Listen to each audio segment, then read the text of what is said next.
So, welcome back. This is Unscripted. Wow. For those who are watching this show, it's still quite fairly new. It hasn't been around for a long time, but on this show, we talk about real topics. We have conversations. We have a lovely guest on today, which we will be introducing. Our first female guest. Oh, hi. Wow, hey! I don't even know that. You know what? I didn't. I didn't deep it as well. Wow! I didn't even know that. You know what? Yeah, I think I had something loaded up on the laptop. Oh, what? You got your soundboard in as well. Okay. I guess it's not really working as I want it to be. But yeah, we'll just jump straight into it. Unscripted, we talk about real topics, music, the current situation of culture, so on and so forth.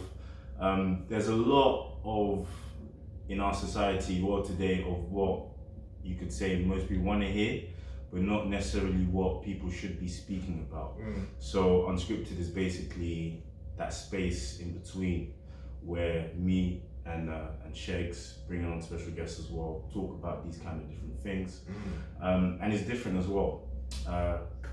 Keep an eye out, watch this space. We'll be venturing out to different kind of venues, stuff like that. But yeah, that's pretty much it for those who are just jumping on the bandwagon now. Yeah. You are very welcome. Very much welcome. Very much welcome. Yeah. So, wow. Let's jump to our guest. Even before we introduce ourselves, You guys know us. please. Well, you should. Hi, I'm Lucia Kyler. I'm a DJ and radio presenter. And yeah, my socials are at Lucia Kyler on both Twitter and Instagram. Oh, you're great working. Yeah. So, where do you normally kind of DJ, do your stuff, your sets, and all that stuff? Well, at the moment, I'm a cover presenter on the West Side, 89.6 FM. I hope I said that right. It might be. We'll put the link. It might be 86 or 89, but yeah, one of the two. You can listen to it online. I'm a cover presenter on there. I do a lot of guest mixes for all sorts of stations. I've done it for Represent, Rinse, my own station, and I do live bookings at Box Park mainly. I've done Afro Splash, stuff for YB, loads of places. I recently missed one. Oh yeah, my biggest one. Wait, where was this? What was this? Box Park Wembley. Tickets sold out. YB, J Hus's DJs. Oh, yeah. Had an event. The and tickets I was sold out. in the I lineup. don't know about this.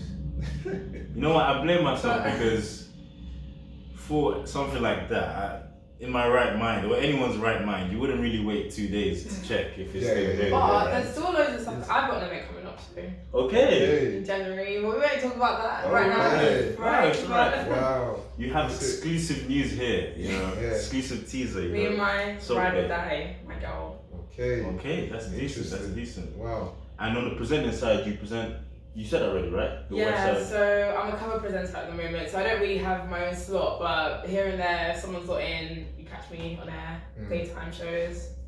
Okay. Or sometimes if I'm in the studio, I might just jump on the mic Yeah. and chat to whoever's on there. So you're Afrobeats DJ. Yeah, oh yeah, I didn't say that, yeah. So I'm multi-genre, but my Afrobeats is like my thing. Are you African?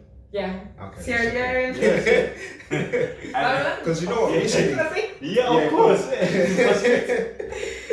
Yeah, and ironically, so we met at the Chit Chat London Yeah. Young Creatives Networking event, whatever. And actually, she went to the same school as my wife, Yeah. and they're both from the same country, and Yeah. both Oh, the same age. Yeah, Sierra Leone. She's from You Sierra guys might Leone. be cousins. Maybe. This is Sierra Leone. We've got a big community, you know.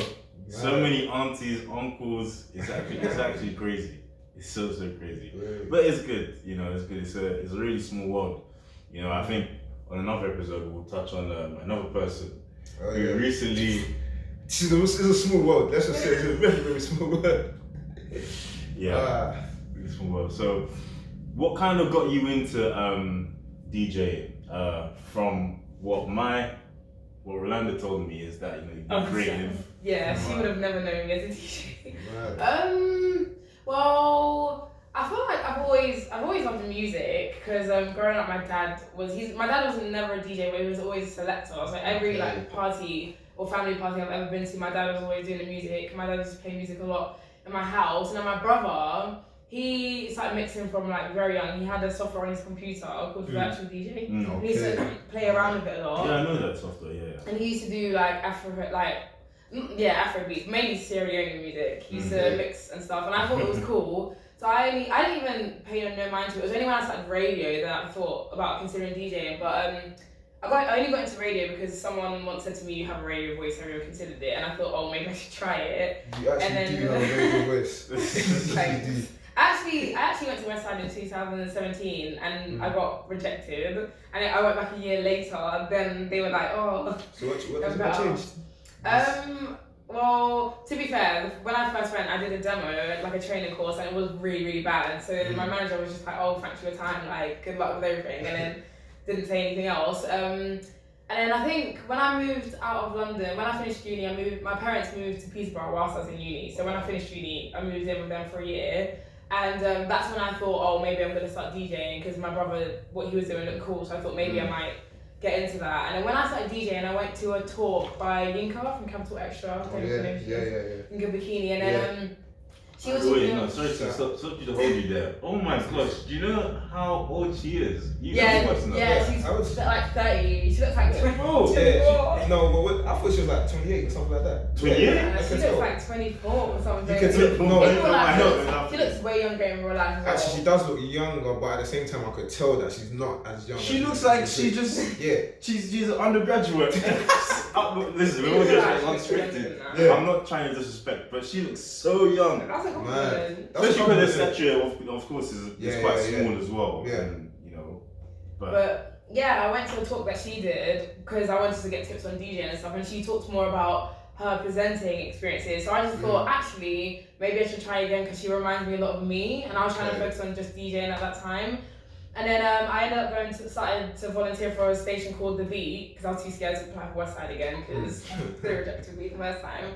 And then whilst I was there, I ended up going to another event by Lissy T of Backchat, and then Rebecca Judd, presenter at Westside at the time, was on the panel, and I spoke to her and I told her that I was at Westside once and all of that, and then she was like, "Oh, come back," blah blah blah. So I ended up coming back, and then my manager was like, "Yeah, you've like improved since the first time." So right there. But DJing I think music's always been kind of in me, but I never really, like even in school and stuff, when I used to listen to music, it was, my friends always loved music too, but I liked it differently. Like I'd rather have my headphones in than sit and have a conversation with my friends. But I never knew at the time I would want to be a DJ. But then, that sounds different actually. So you would rather kind of, how can I say, maybe a cliche, like lose yourself in the music. Yeah, or like if I was having this conversation, kind of. Because I had this conversation with someone not too long ago. I think it was at work. Like if I listen to, say like for example, Burna Boy's latest album, African Giant. Like I can listen. If I listen to that and say to like one of my friends who aren't really into music like that, have you listened to it? They'll be like, "Oh yeah, I love this song, this song, this song," but for different reasons. I would say like, can you hear like the drums or the kicks? Like I listen to the detail.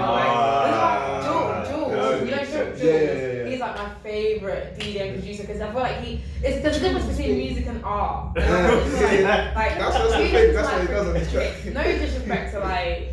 I don't want to say, no disrespect to, like, everyone likes different kind of music, so I don't want to disrespect anyone, but say for example someone like Notes, to me that's like hype, like kids like that music, that's just for the hype, but I listen to someone like Burna Boy or Jules, it's like, you can tell that they weren't going to put that track out until it was perfect. So when I talk about... I had an interesting... I like mumble rap, but... I don't know, because I feel like it's different. Yeah? I like Young Thug, but I don't know, just so that's the thing. I had this discussion like earlier this week as well. Like I can't remember what artist we were talking about, but the person was trying to say, "Oh yeah, this person is not lyrical enough or whatever." I was like, "Do they need to be?" Yeah, it's not every time I want to be hearing deep bars like every single time. Yeah, there's different music for different situations, right? Yeah, like I agree. I feel like it's hard to explain. Everyone has different opinions anyway, so mine aren't right. But I like music for different reasons. I don't know. I feel like people pay attention to like detail in different areas, but there's just a certain type of music that I'm not really a fan of, which is just music that's for the hype. Like stuff that get dropped on like GRM like daily. I'm just like, nah, like it's just what kids want to hear or like young people. But yeah, like if I talk about a song that I like, those are the reasons that I do. My friends will be like, oh yeah, I like it because I like it, or if I hear it at a party, like it sounds good. But I like stuff because it's just, I don't know, you can lose yourself. You know, it's funny enough. It's funny you should say that because part of my creative side, from when I was in college and I got my first job, blah blah blah. That was around 2012. We were all the same age here, ironically. And the first pair of headphones I bought was the Beats Solo ones. Oh yeah. The black ones. And there was a hype around it because it came out, Dr. J, so on and so forth. But the minute I went to HMV and I put those headphones on, and I could hear almost every detail of the songs that I was listening to before through normal earphones. It's like when you taste a certain dish or you experience of, you don't go back. You don't go back. You don't go back. Yeah. I always say music is a feeling. If you really listen to it, like it's a feeling. It's like, obviously it's there to be enjoyed, but if you love it, that's like, I have loads of people, like ever since I started working at like my day job, and I told people that I DJ, like loads of my friends, at least 5 of them have said to me like, oh, like can you teach me how to DJ, it looks so cool, blah blah blah. And one thing I always say is don't ever do it just because of what comes along with it, or like because you think you're going to be successful quickly and blah blah blah. Exactly. A lot of the stuff I do is for free already, but I always say like only do it if you genuinely have a love for music or passion for it, because you're gonna go crazy if not. Like even myself, like if I feel stressed, I won't do it You guys love this stuff. I'll end up producing something that isn't of quality. No, but it's true. Like I'll end up producing something that I don't think is good enough if I do it when I'm stressed. But if I'm in a good mood and I can actually feel the music and enjoy it, then I do it. So I always say do it if you actually like music, not just because you think, oh yeah, I'm going to be like the next Tim Westwood, because that's just you'll get stressed because there's a lot of technicality that is just not fun at times. Yeah, and I guess that's the basic foundation as well, because the technicalities that you're mentioning, when you do face that, it will be much easier for you to overcome that. Yeah, it's something that you genuinely, you Yeah. love to do, and you will be able to see past all of that. Yeah, this is why I studied design in uni. This is why I don't do that anymore, because although I love to draw and paint and things like that, it's not the level that it is for like DJing. Like it wasn't enough for me to do it as a job. Like when I was getting frustrated, I just didn't want to do it. It's like I've seen both sides. But I'm sure you definitely pulled maybe a few things from there anyway, isn't it? Yeah. I don't regret going to uni. If I thought in the way that I do now, back when I was applying, I would probably say nah. I'd go straight to like radio. I'm a damn man. Yeah, but you have to believe that you'll make enough to pay back. I will, but at the same time, I do not want to owe nobody money. True. I haven't even started living there, and I'm in. True, but yeah. Wow. I learned life lessons that are nothing to do with my career anyway. So I'm glad that I still went. Yeah, and it's weird because I guess when in any kind of craft that you're into or wherever you do, passion, whatever, you kind of build that love or that attention to detail. Yeah. It's but for everyone in their own way, it's hard for other people to understand. Because even for me, my wife sometimes she gets confused about why I invest, so much money maybe like in headphones. Yeah. But but because when I kind of, if I can say, lost myself in a black hole, I don't know where that saying came from. It just came off the top of my head. Yeah. But when I have headphones. Finish off. But when I kind of, if I can say, lost myself in that kind of space, world, whatever you want to call it, it made me, at least in the context of music, appreciate the work and the craft that goes into it, so much so that one day I want to pick up maybe producing as a hobby. Because even as you said, like with the detail of the hi-hats, the drums, the kicks, whatever, I see it as an art form similar to maybe like literature or descriptive writing, but in the form of music. Because I obviously started DJing a little bit before. I say that I've been DJing for 5 months because that's how long I've been doing it seriously. But I started DJing a little bit before Westside, like on my computer before I got my controller, and I used to play around. Ever since I joined Westside, that's I met my friend SM30. She's a DJ. She's the one I wanted to do an event with. She has given me she dropped me some of the most amazing gems. Like she's made me basically the DJ that I am today. She's a sound engineer and a producer as well. Okay. And she literally it's so it inspires me so much to watch her do what she does because it's like I don't know. She creates some amazing stuff. She's got SoundCloud as well with the beats that she puts on. But she watching people do stuff in the field that I work in too. That inspires me to want to do things. Did you go to the same school or? No, I literally met her. I met her at Westside. But she's been DJing since she's 14, so she's amazing. But it frustrates me so much because she's quite quiet, and I really just want to scream to the world with how good she is. But she's always nah, my time will come, here and there. When we do stuff together, when we recently it was me DJing for Girl Gang, an event that's recurring in Shoreditch. I've actually went to one, yeah. Yeah. He was presenting Ray, Raves, RAE, couple of they have some sick people rolling through. But I DJed for them. The last one just gone and SM30. I don't want to say her normal name because I want people to search her. But yeah, she was there with me, and we're gonna do the next one again, back to back. But she, I forgot what to say now. What was it that you asked me? Where you met her? Oh yeah. Oh yeah. So we met at Westside, and she, I was going somewhere with this, but I forgot now. Basically, we met at Westside. I remember what I was gonna say now. Cause she's quiet and quite technical, and I have a bit of a big mouth, and I'm more the personality. We're a perfect fit when we do stuff together. We DJed together for my friend's birthday as well at Fox Park, and then we're gonna have our event in January. So we're kind of a perfect fit. But I met her at Westside. Yeah, she was there before me. I think she's been there maybe 2 or 3 years now. Okay. But yeah, we met. She does a lot of the production and stuff there. She doesn't want to be a presenter. Okay, yeah. Wow. The way you describe her sounds like a Pharrell Williams. Yeah. To an extent. I would probably say she's as good as Kanye. She's just very humble. She's It's a different vibe. Obviously Kanye does something totally whatever. She's more Party Next Door, Bryson Tiller, Neo Soul, A2, House of Pharaoh. She's very that kind of vibe, and she's just what inspires me a lot about her as well is that she doesn't do all of what she does. Not that I do either, but she doesn't do what she does to get clout or attention. She does it because she loves it, and she's been doing it before Westside or anything else. When she has a feeling or she's thought or whatever, that's when she channels it into her work. That's how it's just. I don't know. It's unreal. She's gonna blow, and then you'll see what I'm talking about. I need a friend like you, man. Look how she's shouting her friend up. No, but it's true. I say to her all the time, she's oh, stop it, man.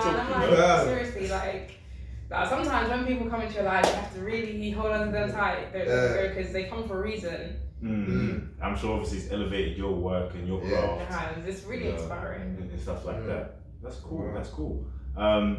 So in terms of kind of obviously still on topic, but Box Park itself, is that something how did you kind of get in through the door, if that makes sense? Oh, that's a really funny story actually. Basically, we got time. Okay, I just hope I don't get in trouble for this. I probably Unscripted. Like I said, I'm from South London. I've lived in South London, South East my whole life. When I was in university, I was going into my second year. My parents moved out of London to Peterborough, and then I lived with my auntie in Ealing for the last 2 years of university. When I graduated, I moved back in with my parents in Peterborough to save money, and then for a year, 2018, I was just working in retail. Wasn't sure what I was going to do. I was DJing a little bit on the side, but I was just here and there, and that's when I got into Westside, and I was commuting twice a week from Peterborough to London to go to Westside. And then it got to a point where I was like, I need to move to London because it's just I'm wasting money. And sometimes my manager would contact me asking me to cover shows on days that I wasn't in, and I couldn't just if I was in London, I just get the bus, but I couldn't book a whole train and stuff like that. So I quit my job, and I moved in with my grandma in North London, and I was unemployed at the time. I was trying to look for work, but I couldn't find anything. So I was getting frustrated, and then that's when I thought about Box Park Shoreditch, because I used to go there all the time when I was in London. Yeah. So I tried to apply there, I handed in my CV, they were like, oh, we're not really looking for people at the moment. So I stayed in London for about a month, just looking for jobs and going to West Side in the meantime. Went back to Box Park Shoreditch, I was like, have you got anything yet? And they were like, no, we still don't. So I just said to myself, like, maybe I need to go back to Peterborough because I'm wasting money in London. Find a job there. Well, I was looking for jobs in Peterborough whilst in London. I found one at Turtle Bay restaurant. Yeah. So I went back to Peterborough. Yeah. I went back to Peterborough and then just did what I was doing before commuting into London. And I said, until I find a job in London, I'm just going to continue doing this. Then I ended up really loving my job at Turtle Bay. So I ended up getting an email from Box Park Shoreditch saying, hey, like, do you want to come down for a trial? Yeah. But I ignored it because I was like, nah, I'd much prefer to stay at Turtle Bay and just commute as I was. Was that approach from the one that was declined? Yeah, well. Yeah. So Okay.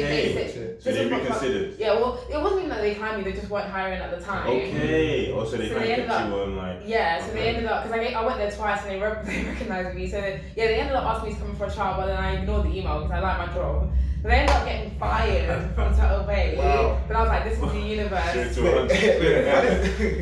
Yeah. Blessing in disguise. The reason why I got fired is because I spoke too much. I talked too much apparently, and I was hindering my progress. But Wow. that's how I really knew it was a blessing in disguise. Because I was Is it thinking not that's good the customer biggest service? crap. I was getting crazy tips. I would make like at least £70 a night. Seriously? Huh? Yeah. Wait, where It was just the tips. film? Peterborough. Oh, wow. But yeah, they said I talk too much. I'm But, sure probably some of your colleagues didn't like that. Yeah, that's the reason I honestly think I got fired, but whatever. So then when I got fired, I was like to myself, this is a sign that I need to be in London now, because I'm not just going to get another job in Peterborough because there's just nothing for me here. So I literally, the next day, packed all my stuff and came to my grandma's house. Then I emailed Box Park Shoreditch and I was like, hey, that email that you sent me went to my spam. I didn't see it, so if that trial's still available, like, can I come down? But if it's not, I understand. Then they were like, oh, hey, obviously it isn't, because it was like a month ago, but we're opening a new Box Park in Wembley, so if you want to apply for that one, then So it was during that transit, I remember when the new one was send you there. So this was probably like, it was just after Halloween last year, so it was like probably early November. So I ended up going to like some recruitment day for Box Park, Wembley, and it wasn't just for the bar itself, it was for all the food vendors. Yeah. It was like a whole fair. So yeah, I ended up giving out my CV and then I ended up getting the job there. And then like, to be fair, I kind of knew the people that kind of go through Shoreditch anyway. I know they have a lot of stuff like Adidas events and the types of people. They have obviously Wall of Comedy in that area, and that Bible. That's the reason why I wanted to work in Box Park Shoreditch. But when I got the job in Box Park Wembley, I just started seeing like Nadia J, she DJs on the press night. We have loads of events with Rinse, and then a lot of the higher up managers work with Rinse and other like events and places and stuff like that. That's just how I started to get my foot in there. And then my manager, her partner was the events manager. He's the event manager for Box Park Croydon, and then he works a lot with Rinse. So when I would tell my manager like, I think oh I bumped yeah, into him. His name's David, right? yeah, Wow. yeah. That's So I spoke that's to so funny. I spoke to him earlier this year because I was looking to do an That's open event so for funny. the clothing side of stuff, but we'll be revisiting him. But yeah, like I would tell my manager all the stuff that I wanted to do in terms of like DJing, and then like I was at West Side, and she used to work at Box Park Croydon, and then she got transferred to Wembley, so she knows like John, Nadia J, obviously David, and she would always be like to me, oh, you need to just like talk to these people that I know and put yourself out there, blah blah blah. But I would get so nervous, and I remember at one point David was even like to me, you really just need to do it, like stop being scared and stuff like that. So then I remember obviously Burna Boy's having he's having a show in Wembley. I remember saying to my manager like, all the way in August, like if we have usually Box Park is like a fan zone for the events going on in the Wembley arena and stuff. So I said, if we're going to be a fan zone for Burna Boy, by then I'm sure I'll be ready enough to do a set, because it's all the way in November. This was all the way back in summer, so I was like, if so, can you put me on? And then my manager ended up talking to the event manager, and she was like, oh yeah, so Lucia wants to be considered for so and so and so. He listened to my mixes and I was like, nah, next week I want you to start DJing. And then this was all the way in August. So that's how I did my first live set, and then since then I've just been anytime he needs me, he's been putting me on. And then some of my friends from radio, I've been saying like, get them on. And then so here and there they'll be like, oh, we have like a 2-hour set, warm-up set, can you do it? And then Westside has events at Box Park as well, so I'll DJ through them. And so now I'm talking to the events manager about doing my own event with That's First cool. and 30. That's it. So cool. So, Wow. That's very, very I'm cool. excited about that. I feel like the responsibility of a DJ in any kind of party or whatnot is really important because you kind of you have the responsibility You set the mood. to set the mood, control the vibe of the crowd. Yeah.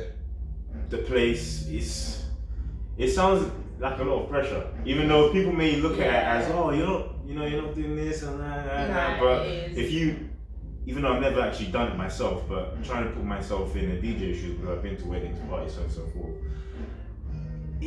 it must be hard. So far every set I've done has been a warm-up set, and usually it's people coming in and out, vibes, and so I haven't really had the pressure of playing like, usually warm-up sets is like R&B, like really slow stuff, or like the kind of filler tracks in an album. It's nothing crazy, because the bangers are usually played further on in the night. But Girl Gang, that's like the biggest set I've done because I was playing the whole night, so I had to play like in between live performances and then at the end for the whole night, and that was the first time I've actually seen people fully dance to what I'm playing and stuff. So that was like, I was like nervous about that. And then obviously YB, that was the latest I played, 10 o'clock. To be fair, like, I personally just think the crowd was stush because they were waiting for YB.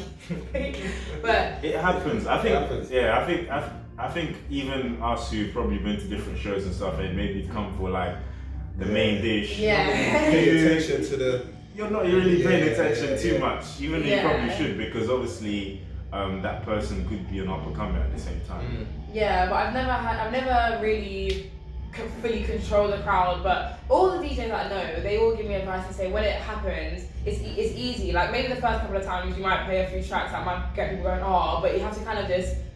One of the best advices I've been given is play what you would want to hear coming up next. That's it. Like if you're playing a banger and everyone's loving it, what would you want to hear next? Or you can always tease a track, and then if you see people getting excited, then you can drop it, stuff like that. But I've never really got to that point. That's why I've never obviously done weddings or anything, but I'm nervous about doing that because the wedding you really have to. That's like you have to perform. They really have to love it. It's but true. hopefully someday we'll get to that point. Oh, definitely. Yeah. Listen, I've even got my own the best man that was my very good friend from my wedding. He has his next year, so hey, who knows? Or you might. Imagine. You might be on the decks. Decks next Not year. me. I was about to say. I thought you were going to jump on it. That's not my skill set. I was thinking. Even though like I do have the again, I gets on my nerves about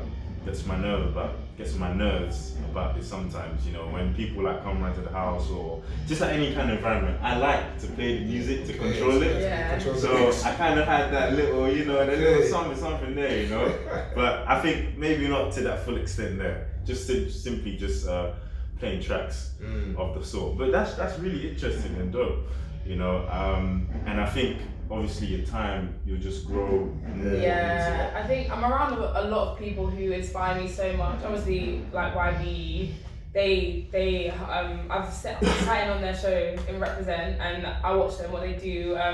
We have at Westside T-Show. I don't know if you've heard of DJ T-Show. He's Harley Caprio's official DJ. Okay.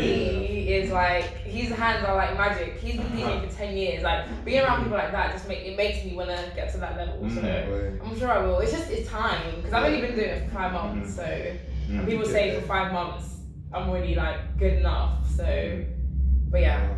Yeah, I think in anything it's important to trust the process because the moment that someone tries to get maybe too anxious or wants to get ahead of themselves, they can stifle their own growth. I always say one of the things I live by, not just in terms of my career, like in love and anything. I always say you can't cheat life. Like if you try to manipulate a situation, that's true. Like if you try to manipulate a situation or take shortcuts, you're either gonna get taken right back to where you're supposed to be, or it'll explode. Like nothing that's supposed to happen will happen at the wrong time. Everything happens at the right time. So you just have to take every day as it comes. That's what I say. And what do your friends and family think about like you're DJing, or even probably when you first mentioned like, oh, like this is something you want to pursue? Do you know what? Actually, as I don't want to say, I don't speak for everyone, but me personally, as because I have like an African background, obviously, a lot of my friends, they've had pressure from their parents to take certain classes and things like we all that. do. We all do. For me personally, one thing that I actually haven't had is that, like, my parents have always said, like, because before DJing, I wanted to be an artist. So one thing my dad used to say is that being an artist, he was like, you might get recognized only after you passed away. But he used to say, like, doing art and design, you have to kind of channel it into something, whether that be like, I don't know, fashion or blah blah blah. But he used to say you can't just necessarily draw pictures and make money from it. But my parents have always been supportive of what it is I wanted to do, because my sister, she does like dentistry, but my brother does music. He's always done music. My parents have supported that. But my dad, he's been interested in me being a DJ because, like I said, he's always been a selector, and he kind of admires me for my love of music, because he kind of can see that I got it from him. My mom, she doesn't really get it, because sometimes I'll have like, she doesn't always say, it's not like she doesn't like want me to do it because it's not academic reason, but she doesn't get it, because sometimes I'll call her like having a breakdown saying I can't do this anymore, like when am I just gonna blow, like sometimes I'll just be like getting frustrated if I feel like I'm not doing enough and stuff like that. She'll be like, just come back to Peterborough then, and just come with me and get a job. And I'm like, no, but I can't do that. But she'll just be like, well, why are you calling me then? Like, sometimes I get frustrated and she's just like, oh, I don't understand why, but she'll understand when I blow it. I think we spoke about it last week, where I believe I spoke last week, where you said that with African parents, they will see someone do something different and be, That's why it's weird, yeah, but I feel like it all comes down to where they're coming from. All what they knew was like one direction, and especially a lot of them are new generation, so they just came over to this country kind of thing. So like, and having kids as well, you just needed to. They didn't really have time to experiment on like pursuing like creative stuff. So they just went in, got their jobs and that kind of stuff, and then. So I understand where they're coming from in one sense, but at the same time, let us be who we are, man. That's the thing. That's the only reason why I think that my dad doesn't mind it, because he likes music. If this was any, like, trust me, I've bumped heads with my dad on other things that he doesn't agree with. Like when I was younger and I wanted to cut my hair, he would like shout at me and be like, no, you're a girl, and this and the other. So I've had it. It's just not. It's just because it's something he likes. Music, and.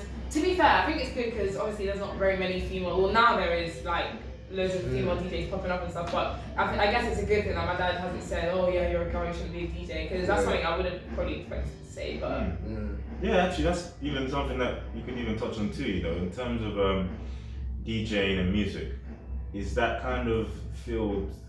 I would assume, looking from the outside, really male dominated, and does that kind of play as an obstacle?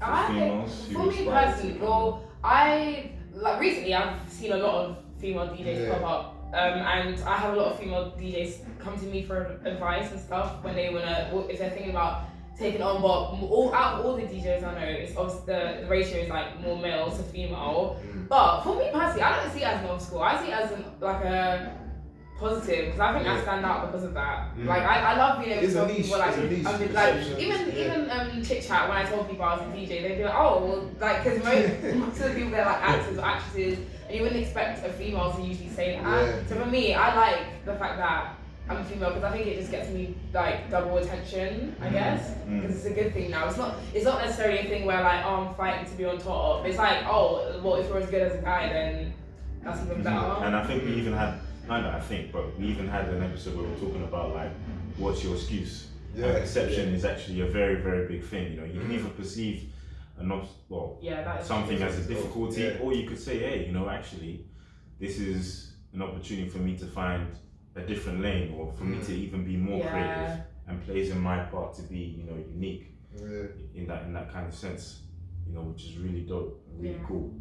And also with your friend, you said you really good DJ as well.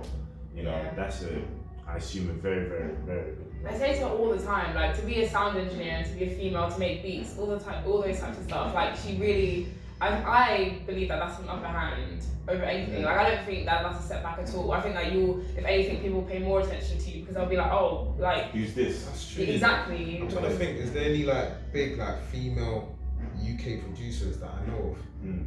I can't really think of one. Not yet. Not yet, exactly. Yeah. That's what I'm She is saying, gonna be her. Yeah. I'm pointing at I'm you. looking for Oh, me, producer. Maybe. I thought about making beats actually. I've actually thought about it, but who knows? I think maybe I should just pattern all this first and then. But even like, obviously, people watching weren't there. You weren't there on that day. But even the example, actually, I spoke to you about it. The woman who was ahead of year for like 2 years. Actually. Yeah. Yeah. She was like ahead of year in the secondary school for X amount of years, and then she now producing, you know, high quality videos with people like Bratman and you know obviously well-known faces in the music. Yeah. You know, so who knows? Yeah. Literally, I would consider like making beats. I've actually thought about that before, but I'm just taking every day as it comes. I don't want to put my hand in too many places before I've kind of like neatened up DJing and stuff. So yeah. If you had to choose one between like presenting and DJ, what are you going for?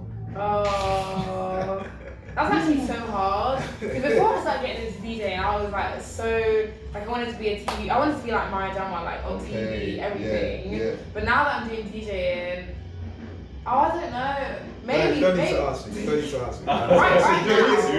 Right now, DJing obviously because I'm getting loads of opportunities doing that, but I would never write off presenting because I still feel like I've got a good enough personality. So I personally think with DJing, especially because you have that responsibility to make people feel good and so forth. You know, I'm sure. Correct me if I'm wrong. It brings you more pleasure. You can say the same thing about presenting as well. You think so? There's certain different roles where the presenter that sets the meaning, like the conversation or anything that's going on. So I don't know if you've heard of Rebecca Judd, but she used to be on West Side. Now she's at Beats. She used to be the drive time presenter. I've heard of the name before. Her energy when she steps into a room, it would be great. It would go rainbow. She do an interview with Skepta. That's someone else. Probably. Is she? What country is she from? She's British. Oh no.